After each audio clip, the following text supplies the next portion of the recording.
si, mas da ideia de que esses 30 anos da Constituição estão inseridos em um processo político que mantém a Constituição e outras institucionalidades da democracia pós-ditadura numa situação de refém, uma espécie de condição de refém deste processo. Talvez o pessoal professor de Direito possa confirmar, mas acredito que seja o período mais longo de uma carta constitucional na história do país, me parece. De qualquer forma, como o Marcelo adiantou, isso nem sempre garante um processo democrático. Eu queria organizar a minha fala a partir dessa ideia de que essas institucionalidades da democracia pós-ditadura encontram-se reféns de determinados processos políticos, que esse processo político se inicia na transição da ditadura para a democracia e que neste processo iniciado na transição e que marca a nossa democracia até hoje,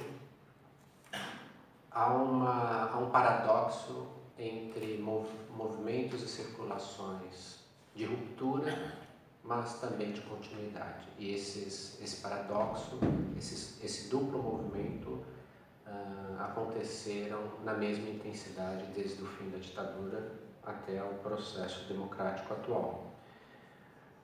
Ao final, gostaria de destacar que um dos elementos, se a Constituição Cidadã tentou produzir um sujeito de direitos, né, em grande medida elaborou mecanismos para isso, nós estamos vivendo um período político brasileiro em que este sujeito de direitos perde esta condição subjetiva, vamos dizer assim, objetiva e subjetiva, e passa a ser transformado em uma espécie de inimigo de um processo de militarização da política. Então, eu queria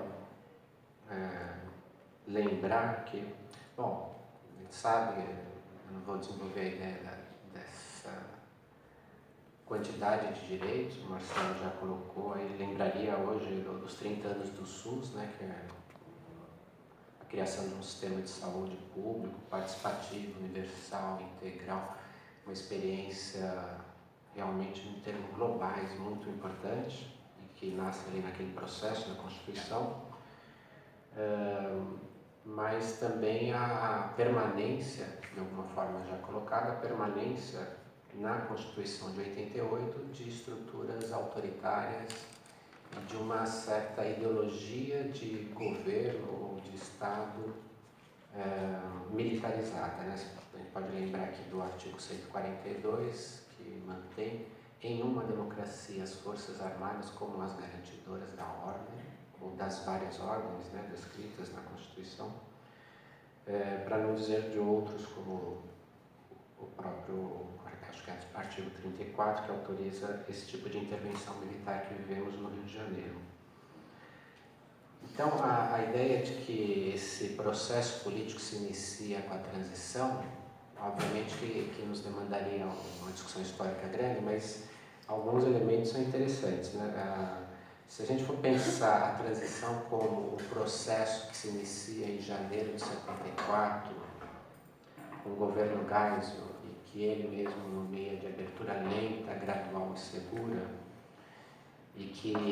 poderíamos dizer que vai até, pelo menos este processo inicial, até 1980,